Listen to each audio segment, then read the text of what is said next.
भगवान ने कुत्तों से कहा, मैं तुम्हें 20 साल की जिंदगी दे रहा हूँ, जिसमें तुम्हें दिन रात भौंकना होगा। कुत्तों ने कहा, 20 साल बहुत लंबा समय है, आप हमें मात्र 10 साल की जिंदगी दे दो। भगवान मान जाते हैं। फिर भगवान ने बंदरों से कहा, मैं तुम्हें 20 साल की जिंदगी दे रहा हूँ, जिसमें तुम्हें लोगों को हंसाना और कूद फांद करना होगा। तो बंदरों ने भी कहा, 20 साल बहुत ज्यादा है, आप हमारी उम्र भी कुत्तों की तरह 10 साल ही कर दीजिए।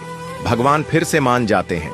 फिर भगवान ने गाय से कहा, मैं तुम्हें 60 वर्षों का जीवन देता हूँ, जिसमें तुम्हें किसानों की मदद करनी है और खेती बाड़ी करनी है। इस पर गाय ने कहा, हे भगवान, 60 साल बहुत अधिक हैं, कृपया मुझे केवल 20 वर्षों का जीवन प्रदान करें। फिर से भगवान मान जाते हैं। फिर भगवान मनुष्य से कहते हैं, मैं तुम्हें 20 साल का जीवन दे रहा हूँ, जिसमें तुम्हें हंसना है, खेलना है और खूब मस्ती करनी है। इस पर मनुष्य ने कहा, सिर्फ 20 साल? आप ऐसा कीजिए, मेरे 20 साल के साथ कुत्ते के बचे हुए 10 साल, बंदर के 10 साल और गाय के छोड़े हुए 40 साल भी मुझे दे दीजिए।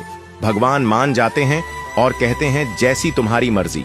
हम भगवान के दिए 20 साल बहुत मजे से जीते हैं, उसके बाद के 40 साल कड़ी मेहनत और परिश्रम से जीते हैं। फिर बचे हुए 10 साल बंदरों की तरह हम कूद फान करते हैं और आखिरी बचे हुए 10 साल हम घर के बाहर कुत्तों की तरह बैठकर पूरी दुनिया पर भौंकते हैं। हो सकता है जिंदगी का सच ना हो, पर कहीं ना कहीं इसमें सच्चाई भी छुपी हुई है। हम भगवान के दिए 20 साल बहुत मजे से जीते हैं।